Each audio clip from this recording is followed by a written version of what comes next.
बेसेन होनाङा जासे कम्पिउटार सोलोंनो हागोन नोंथाङा। मुं थिसननाया सोलिगासिनो।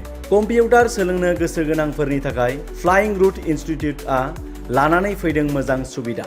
जायफोरानोखि कम्पिउटार सोलोंगोन नोंथांमोना एडमिशन एबा मुं थिसननायाव थाइसेबो रां होनाङा जासे फ्लाइंग रुट इनस्टिट्युटआ मुं थिसननायाव बेसेन लाया जासे कम्पिउटार सोलोंथाइखौ होगोन।